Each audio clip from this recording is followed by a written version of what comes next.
Les gens ont entendu parler d'une affaire qui s'est passée récemment. Twitter a annoncé la suspension de 936 comptes qui cherchaient, selon ce qu'affirme le réseau social, spécifiquement et délibérément à semer la discorde politique à Hong Kong, notamment à zapper la légitimité et les positions politiques du mouvement de contestation.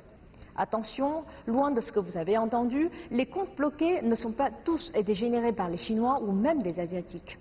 Des comptes s'expriment en différentes langues et disposent souvent plusieurs centaines, voire plusieurs milliers de followers.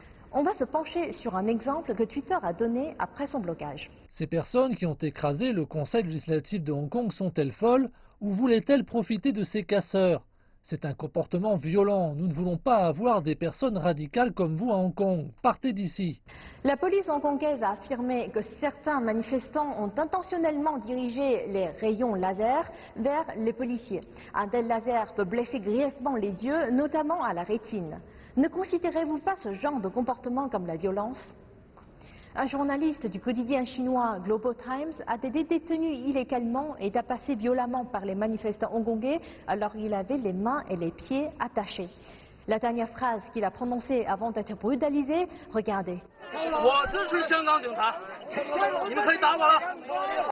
Où est-elle votre liberté de la presse? C'est de cette façon-là que vous traitez un journaliste, ce n'est pas la démocratie ou la liberté de presse que vous prenez. Dites-moi, messieurs Dorsey et Zuckerberg, respectivement PDG de Twitter et de Facebook, pourquoi ce genre de message est identifié comme non authentique dans votre communiqué? Pourquoi Twitter et Facebook ont entrepris les mesures de blocage similaires presque en même temps? Ceci laisse dubitatif sur les vraies intentions de ces entreprises et sur la possibilité d'une manipulation du gouvernement américain sur l'opinion publique. D'ailleurs, je vous raconte ce qui se passe en Chine depuis le 14 août. De nombreux Chinois ont commencé à s'exprimer sur Internet.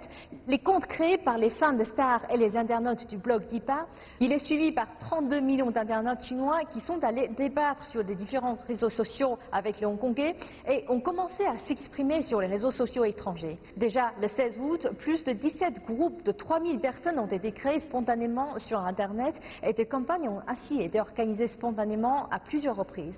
Elles se sont inscrites sur Facebook et sur Twitter pour y publier les posts, pour exprimer leur lassitude sur la violence des manifestants hongkongais et affirmer leur soutien à la police hongkongaise. Et elles n'insultent personne. Elles ne comprennent pas pourquoi les manifestants hongkongais vandalisent leur propre ville.